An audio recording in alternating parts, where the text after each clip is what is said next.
Man, it has been a while. In case you didn't notice, Darktide has quite a number of updates, and while my initial video does explain what the classes do in a somewhat coherent manner, the information is truly well out of date. So, to avoid confusing new players and to do this game justice, I decided to make this updated video explaining each class specialities and what the classes can do. So sit back, relax, and grab a note for the beginner's guide to the classes in Darktide. Now, before we move on, I will confess to this. Despite having nearly 500 hours in this game, I still consider myself to be a beginner in this game. I don't really know or care about the numbers, and I just play for fun. So if you're the type that likes to min-max your way to victory, this is not the video for you. Another thing, I will only explain the 4 big things in a class's skill tree: grenades, auras, abilities, and keystones. Due to the way in how the skill tree works and how nodes are linked to one another, there could be as much as 81 possible builds for one class. And that is if we ignore all possible variations, modifications, and keystone-less builds. I'm not writing an analysis here. My goal is to ease beginners into a game I love. So with that out of the way, let's start with the general concepts. In this game, a skill tree has 4 major nodes. Grenades, what type of grenades you'll pack on a mission. Auras, what type of buffs your teammates get when you're in coherency, when you're grouped together. Abilities, something to help you out when the time is right. And keystones, consider it the cherry on the top, the final personal buff to your character. As I've said, the skill tree has 3 builds woven together.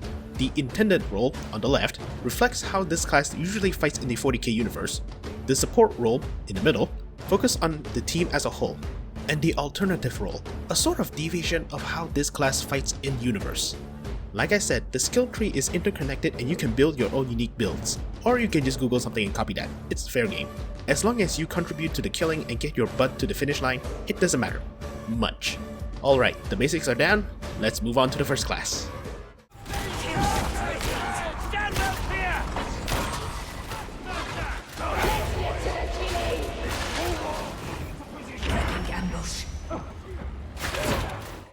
As the only vanilla class with any weapons training and combat experience, the veteran class excels in dealing with problems quickly with a gun or a knife.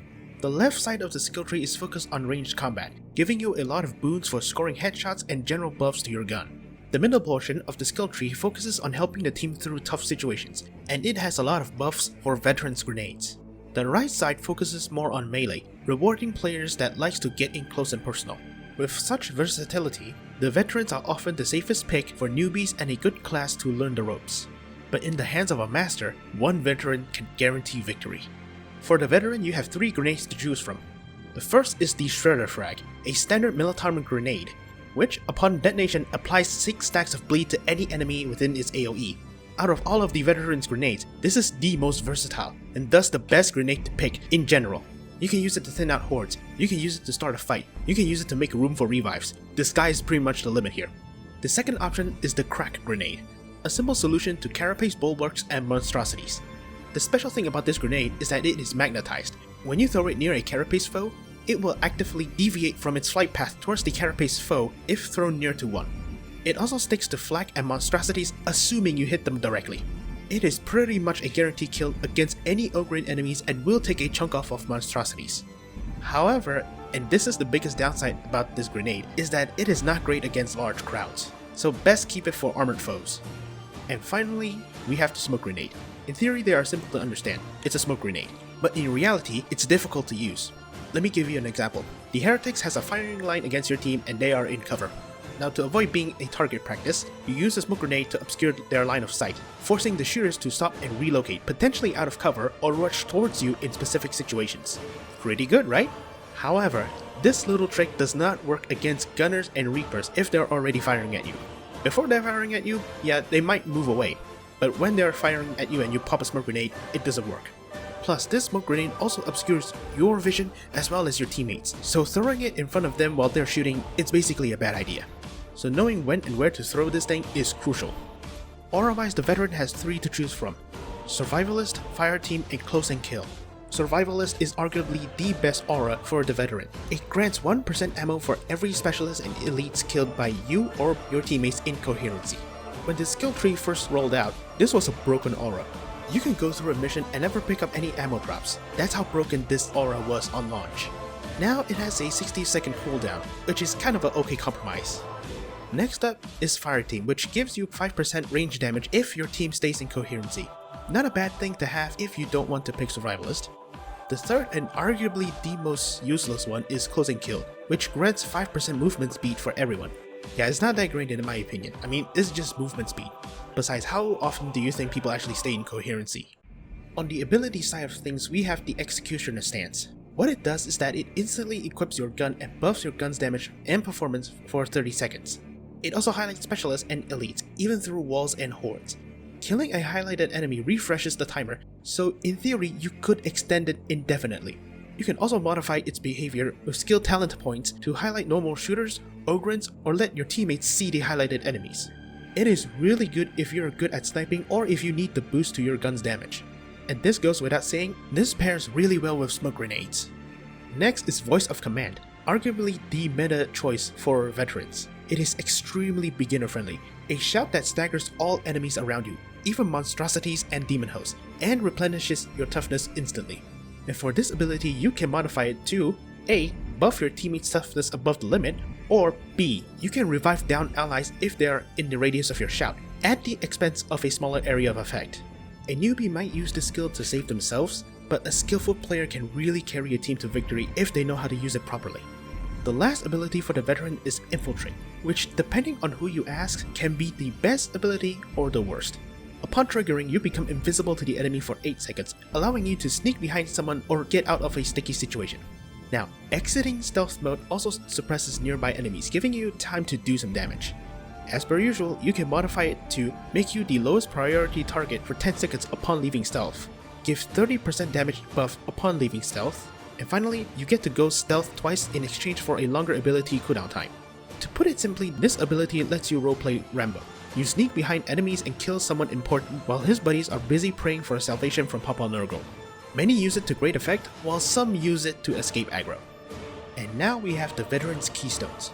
First of it is the Marksman's Focus. It buffs your gun's finesse damage for 6 seconds every time you kill something with a ranged weak spot kill, usually a headshot. It's good if you primarily uses your gun and can score headshots reliably. Next we have Focus Targets, which turns your tag from red to yellow, plus you have a skull on top. Think of it as a debuff and signal rolled into one. The tag enemies will take extra damage, but your focus target stack will reset to 1. It's good if you like to play support. Just tag the most problematic enemies and watch them melt. Now this is very important to keep in mind. The debuff only works the first time you tag them, so do not spam tag. It only annoys everyone around you. Lastly, we have Weapon Specialists, which focus on self-performance. The idea is simple. If you kill something in melee, you buff the range damage when you shoot. If you kill something with your gun, it buffs the melee damage when you switch to melee. A perfect generalist keystone. That's all I'm gonna say.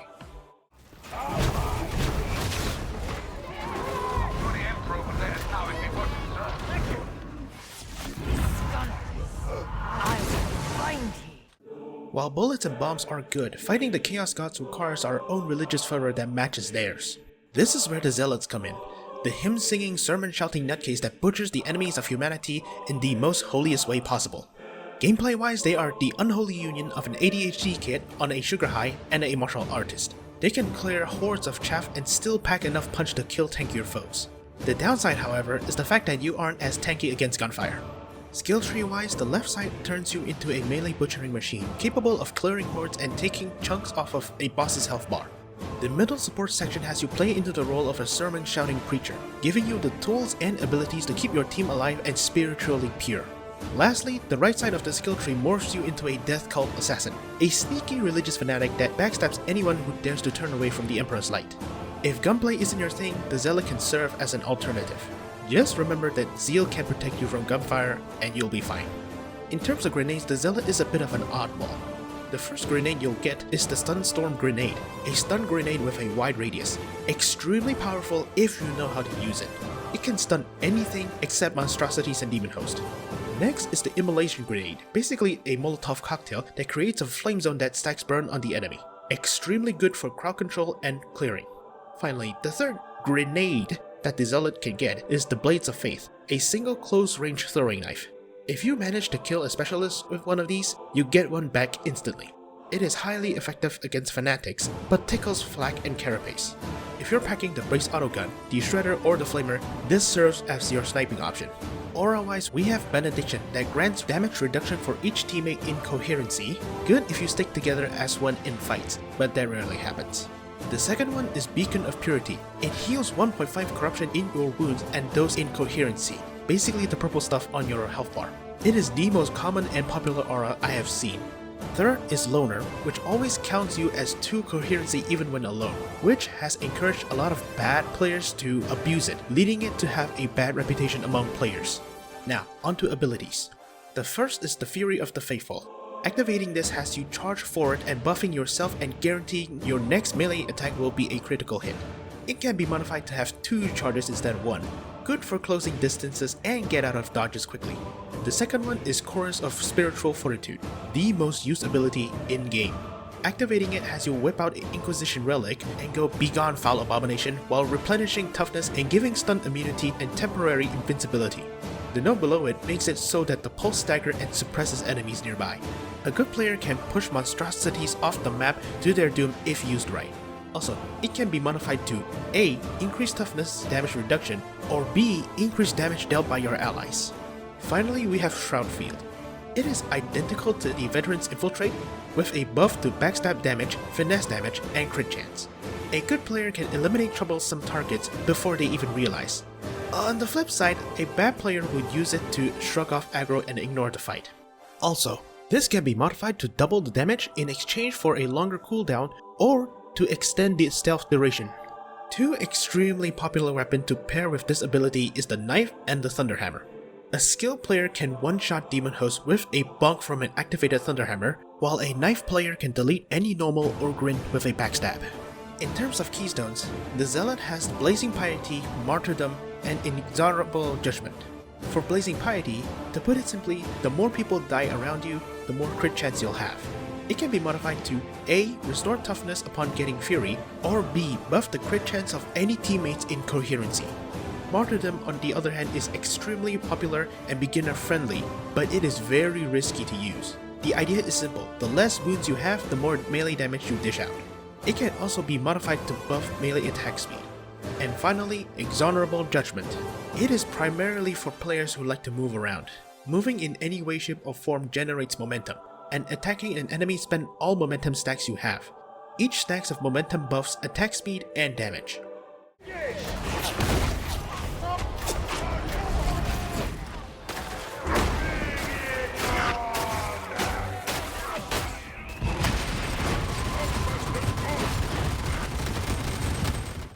While being a human is all well and good, being something abnormal can be a tad more fun. Introducing the Ogryn class, an oversized baby that is more brawn than brain. Being an Ogryn allows you to trivialize human-sized enemies. Plus, as the class with the highest baseline toughness, the Ogryn can and will act as a wall in the event of a horde rush. With that being said, there are 3 glaring weaknesses with this class: its size, its speed, and the lack of sniping options. While playing as an Ogryn, be ready to be left behind a lot and scrambling from wall to wall since crates won't protect you at all. The left side leads into melee, turning you into a human mulcher and grants you damage reduction and melee buffs while in melee combat. The middle support section has you act as a tank, taunting and drawing the enemy's attention so that your teammates can flank them and kill them. The right side turns you into a walking turret, giving you a myriad of buffs for when you shoot. Now let us zoom in for a detailed look, shall we? For grenades, the Ogryn has the Big Friendly Rock, the Frag Bomb, and Bombs Away. The Big Friendly Rock is basically a chunk of rockcrete that can kill most human-sized non-carapace targets in one hit. Unlike other grenade types, it will actually regenerate every 45 seconds, so grenade pickups doesn't really do anything. It is considered the primary sniping option for Ogryn players. Plus, it is just extremely fun to use. Next up is the Frag Bomb, an XXL size frag grenade often nicknamed the Ogrynheimer due to its effects. See, when you throw this, anything within its blast radius will be vaporized. Ogryn Crushers, gone. Bulwarks, went limp. Rager Hordes, dusted, missed in the wind, went out for a milk and never came back. In a close confined environment, nothing, save you, your allies, bosses, and monstrosities can survive a blast from this baby. The only con this thing has is the fact that you can only carry 1 frag at a time, so pick your targets wisely. Thirdly, we have Bombs Away.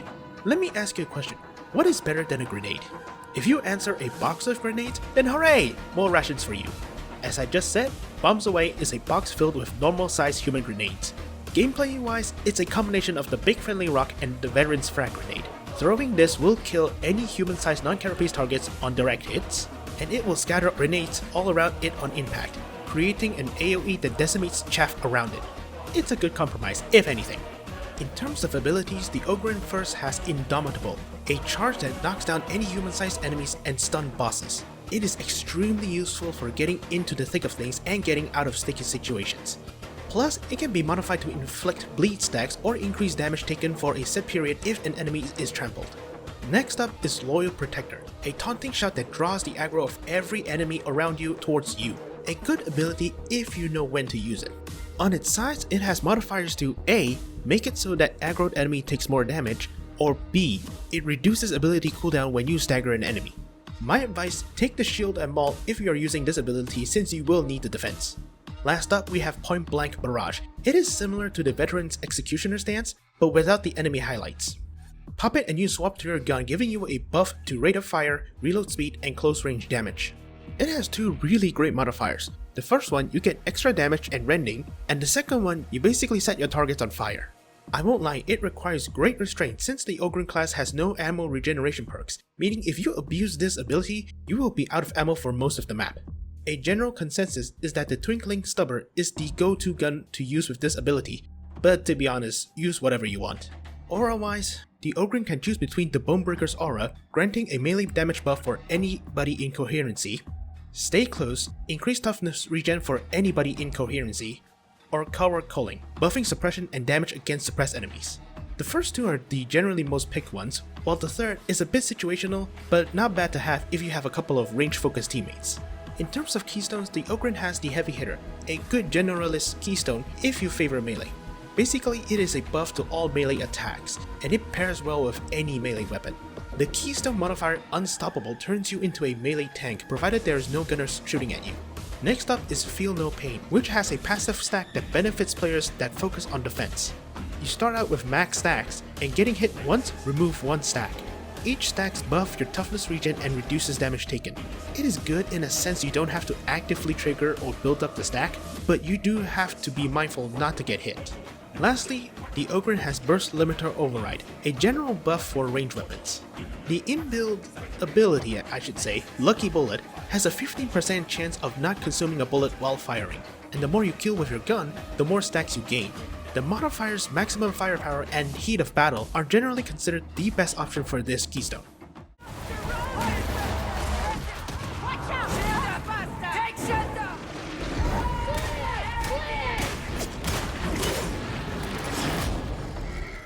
Okay, a bit of an info dump here. Before we get to the skill tree, we need to be clear on one thing: Peril. The general idea about the Psyker class is that they are the squishy unstable space wizards in more ways than one. Gameplay wise, they have an additional mechanic called Peril. The more they use their psychic powers, the more peril they gain, and thus, more unstable they become. Once they gain max peril, they'll blow up and down themselves, or worse, die. There are two main ways to lower peril: actively quelling it or just stop using your powers for a while. It will go down on its own.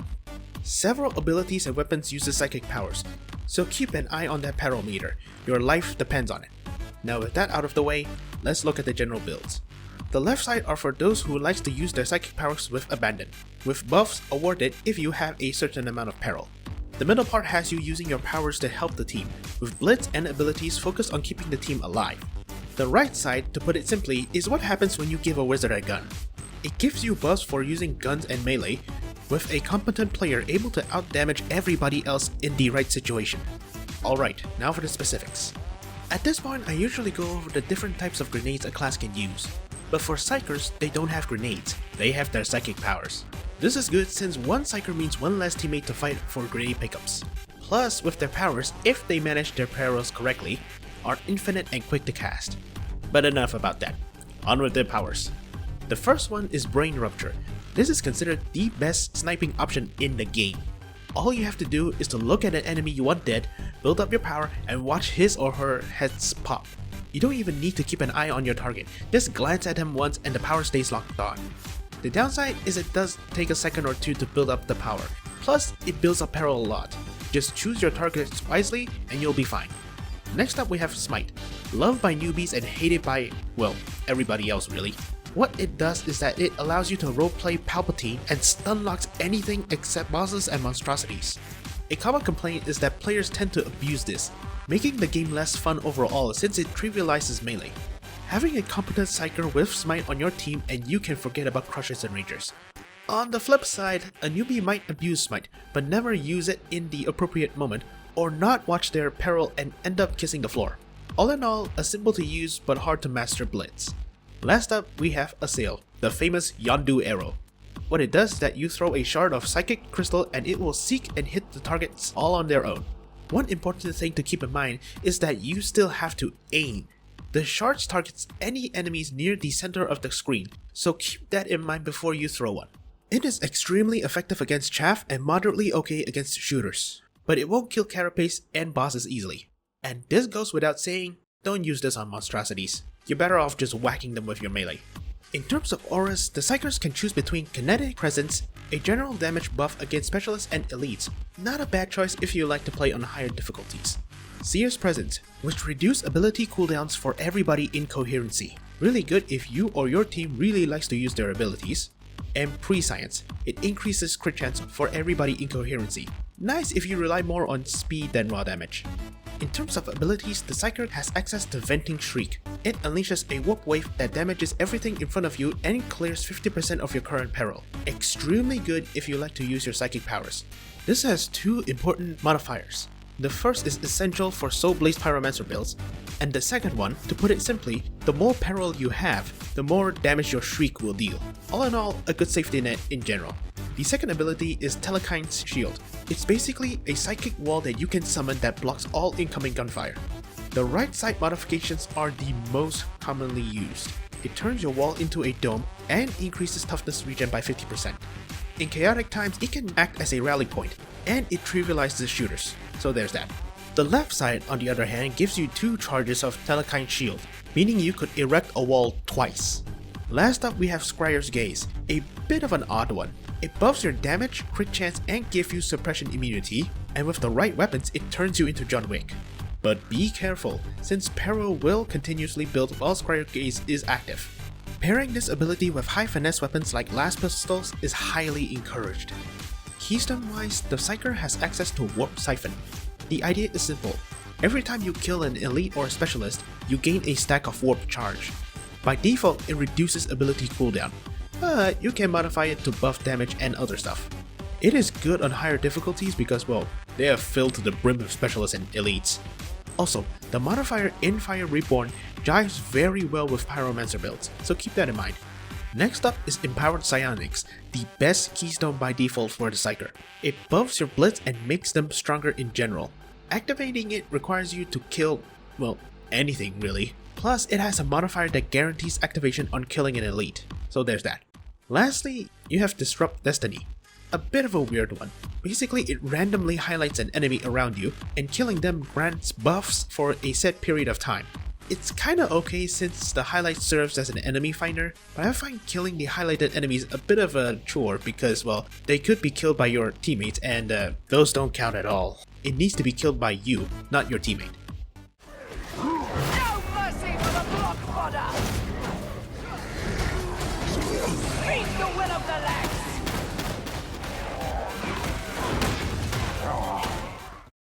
As the first DLC class in this game, the Arbitrator is a breath of fresh air. Gameplay-wise, the Arbitrator is geared towards crowd control and special killing. The biggest innovation with this class is the Cyber Mastiff, a cyber attack dog that you can bring with you on a mission. It attacks, it defends, but most importantly, it can save you from Immuti's grab and slam. You can also attack elites and specialists and your dog will maul them in short order. The only downside to this class is the fact that it doesn't have much option in dealing with monstrosities. But whatever, nothing a bolter can't solve. On the skill tree side of things, the left side has you lean into the brutal cop shtick, giving your dog massive buffs and turns you into an invincible symbol of the legs. The middle section gives you sizable buffs for gunplay and grants you tools to brutalize anything in your path, be they human or monstrosities. The right side turns you into a strike-breaking riot police, with buffs rewarding melee kills and knocking enemies off their feet. Now, onto the grenades. In terms of grenades, the Arbitrator has 3 quite unique selection. The first is remote detonation, but despite it being listed as a grenade, this is more of a modification for your dog. Upon activation, your dog unleashes an electric shockwave that staggers every enemy in its AoE. It has 3 charges and regenerates 1 charge per 60 seconds, so you don't have to scramble for grenade pickups. Basically, it turns your dog into an enemy-seeking missile, but the downside is that you can't really aim with it. You could tag a specialist and let your dog do the job, sure, but you don't have the same freedom like you would have with a throwable grenade. The second option is the Voltaic Shock Mine, the first trap-type grenade in-game, if you discount the Firestorm grenade. It is a taser mine that shocks and stuns any enemy close to it, with bosses and monstrosities being the exception. This thing is really good and versatile if you know how to use it. For example, you can put it at a door or a spawn point and you basically just lock that point off completely. Or you can just throw one down in front of a hacking spot and just hack away. Really, it's up to your imagination on this one. The third is the Arbitrator's grenade, a simple impact grenade that knocks everybody down. Kind of versatile, but don't expect much killing power from this. It is useful if you need the breathing room, or you want the beauty to put down your comrades. In terms of auras, the Arbitrator have Part of the Squad, Ruthless Efficiency, and Breaking Descent. The first one, Part of the Squad, basically counts your dog towards coherency. It's similar to the Zealot's Loner aura, assuming your dog is right beside you. It can be good if you have a team that likes to split up. Besides, who doesn't consider their dog part of the team? Ruthless Efficiency, on the other hand, buffs reload speed for teammates' incoherency. A good general aura if you don't have a build in mind. The last one, Breaking Descent, basically buffs your damage against staggered foes. Kind of okay if you're going for a staggered focused build, or you have an Ogryn or a Zealot on your team. Now, in my RBD's video, I mentioned that the skill tree of this new class has 2 sets of keystones. The first in the middle, and the second set at the bottom. The middle set influences who your dog targets when there are no tagged enemies. So first, let's look at Unleash Brutality. If you choose this, your dog will primarily target specialists and elites, plus it will grant your dog a 25% damage buff. Pretty good, all things considered. The second aura, Lone Wolf, it's a bit interesting, because instead of buffing your dog, it deletes it for some personal buffs. The biggest boon, however, is that your grenades regenerates every 60 seconds, and the fact that it increases your grenade capacity by 1. Now this is very important. If you want this keystone, you must make sure you didn't choose any prior nodes that buffs your Mastiff. If you even pick just one, this node will be completely locked out. It is something to consider if you want a challenge. The last one, Go Get 'em, basically turns normal drag and scab shooters into priority targets. Plus it also gives your dogs a 50% damage buff. It's a nice thing to have if you're packing short-range guns, but on higher difficulties, it might take a while for your dog to make a dent in the enemy's numbers. Abilities-wise, the Arbitrator has Castigator's Stance, Nuncio Aquila, and Break the Line. Castigator's Stance, basically it lets you roleplay Robocop for 10 seconds. The biggest boon this ability has is the 80% damage reduction. If you are hit by an attack, you only take 20% of the damage instead of 100%. The downside is the fact that you can't sprint at all. It really fulfills the Judge Dredd fantasy. In terms of modifiers, you can A. increase your dog's damage, or B. teleport ammo from your reserve into your gun. The second ability, Nuncio Aquila, basically has you deploy a floating speaker with an AoE marked by the lights on the ground. What it does is that it buffs your team and debuffs enemies in various ways.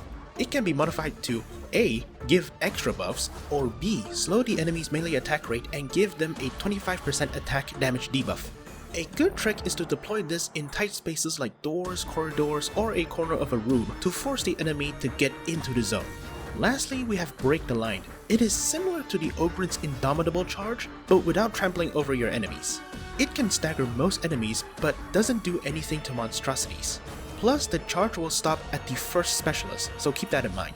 It is good if you need to stop a mob or to knock a group of elites down for more hits. It can be modified to A. give your dog damage buff, B. accelerate ability cooldown, or C. increase the distance of the charge, the most useful one. And finally, let's talk keystones. The first one is Execution Order.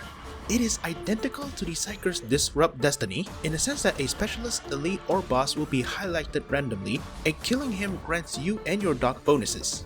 It's nice to have if you can kill them consistently.